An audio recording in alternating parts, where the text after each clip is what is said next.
Thanks very much. Am I able to ask you questions about PsiQuantum? Depends on the nature of the questions. If it's about the process itself, that's our fiscal group colleagues. Depends on the nature of the question, but mostly fiscal group colleagues, I suspect. Maybe I should defer those to fiscal group if that's going to be helpful. Can I just ask you about another matter then?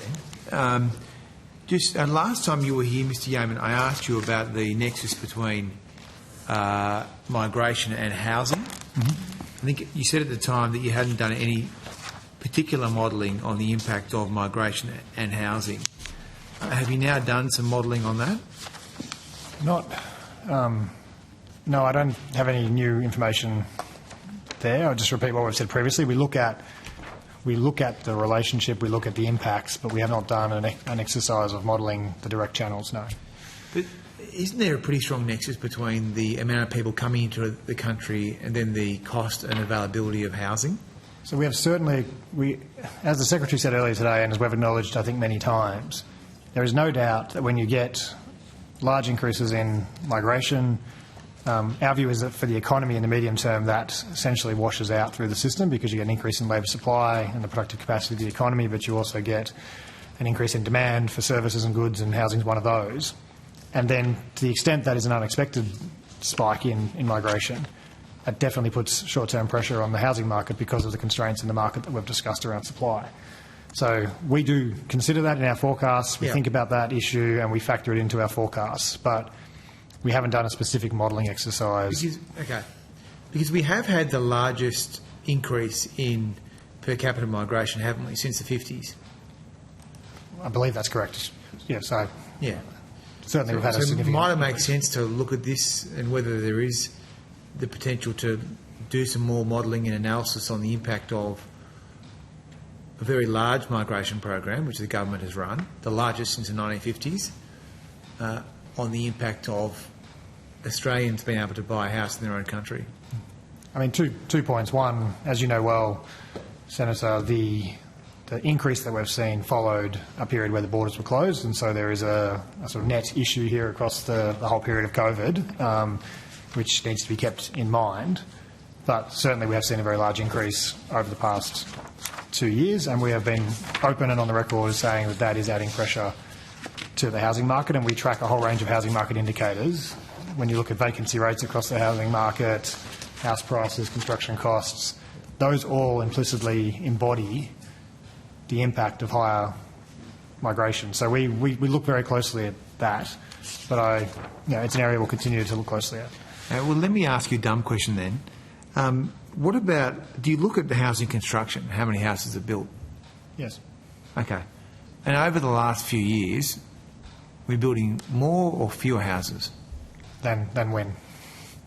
5, 6 years ago. So because of the increase in interest rates and some of the constraints in the market, completion, approval and completion rates have been picking up more recently, I believe, but are still at modest levels by historical standards. Yeah.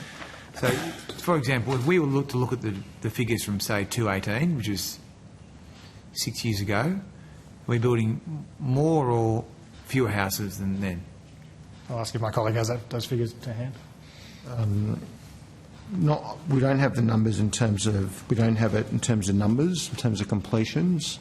You don't do that sort of modelling? So Housing Division will look at that.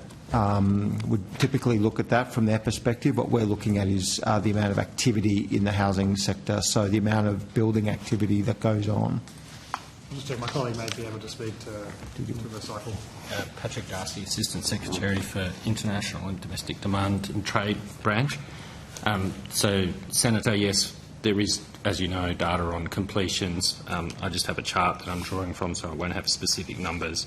But completions have fallen from the peak in 2018 of a bit over 200,000, and they're sort of running sort of a bit more around 170 at this point.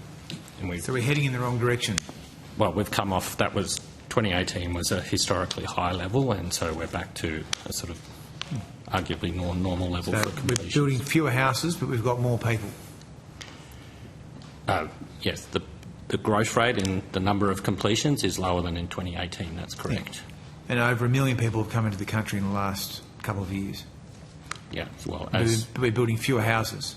as Deputy Secretary Yeaman said, there's been a fluctuation in the number of migration people coming in, so that fell and then picked We up do very expect, sharply. Senator, we in our forecast in the budget, and this remains our view, we still expect to see a fairly substantial pickup in construction activity over the next 2 years in response to the pressure in the housing market today.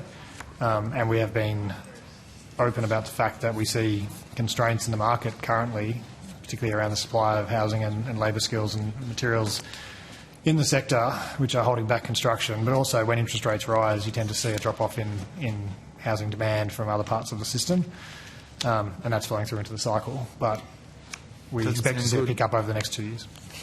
Thanks. Thank you.